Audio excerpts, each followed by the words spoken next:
ராமநாதபுரம் மாவட்டம் கும்பரம் பகுதியில் விமான நிலையம் அமைக்க 10 கிராம மக்கள் கடும் எதிர்ப்பு தெரிவித்துள்ளனர். 510 ஏக்கர் விவசாய நிலங்கள் அழிக்கப்படும் என்று கூறும் கிராம மக்கள் வரும் சட்டமன்ற தேர்தலை புறக்கணிக்கப் போவதாக அறிவித்துள்ளனர். இதுகுறித்து அப்பகுதி மக்களுடன் நமது செய்தியாளர் மகேஸ்வரன் நடத்திய கலந்துரையாடலை பார்க்கலாம். ராமநாதபுரம் மாவட்டம் கும்பரத்தில் மத்திய அரசின் உதன் திட்டத்தின் கீழ் விமான நிலையம் விரைவில் வர உள்ளது. இதற்காக கும்பரம், ரகுநாதபுரம், வாலாந்தரவை உள்ளிட்ட 3 ஊராட்சிக்குட்பட்ட 10 கிராமங்களை மத்திய அரசானது தேர்வு செய்யப்பட்டுள்ளதாகவும் இதற்கு அப்பகுதி மக்கள் கடும் எதிர்ப்பு தெரிவித்து வருகிறார்கள். தற்போது கும்பரம் பகுதியில் சம்பந்தப்பட்ட 10 கிராம மக்கள் ஒரு கூட்டத்தை போட்டு முக்கிய தீர்மானங்களை எடுத்துள்ளார்கள். இது குறித்து தற்போது தெற்குவாணி வீதியைச் சேர்ந்த சிவானந்தம் நம்மளோடு இருக்கின்றார். அவரிடம் கேட்கலாம். இப்ப இந்த விமான நிலையம் வர்றதுக்கு ஏன் நீங்க எதிர்ப்பு தெரிவிக்கிறீங்க? இங்க மண்டப ஊராட்சி உட்பட்ட கும்பரம் ஊராட்சி, வாலாந்தரவை ஊராட்சி, ரகுநாதபுரம் ஊராட்சி, பெருங்குளம் ஊராட்சிக்கு உட்பட்ட 10 கிராமங்களை உள்ளடக்கி மத்திய அரசு உடான் திட்டத்தின் கீழ் விமான நிலையம் அமைக்க ஏற்பாடுகள் செய்யப்பட்டிருக்கின்றது.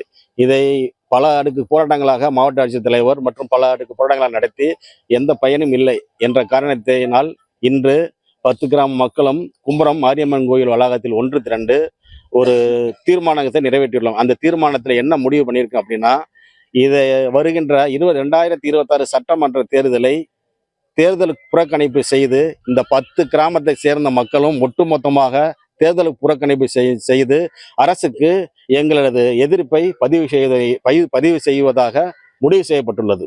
அந்த அரசு என்ன இந்த ஏர்போர்ட் இங்க வைக்கணும் அப்படின்னா எங்களை எல்லாரும் இதுக்குள்ளே போட்டு புதைச்சிட்டு இந்த ஏர்போர்ட்டை இங்க கொண்டு வரட்டும். இல்லைன்னா மாற்று இடத்துக்கு கொண்டு போட்டும். இதை இது மரங்கள், செடிகள், கொடிகள் எல்லாம் பசுமை வாய்ந்த இடங்களை பூரா அழிச்சு, வீடு வாசல் அழிச்சு இந்த விமான நிலையம் இங்க அமைக்கணும்னு ஒரு கட்டாயம் கிடையாது. அந்த விமான நிலையத்தை அங்கேயே வைக்கலாம்.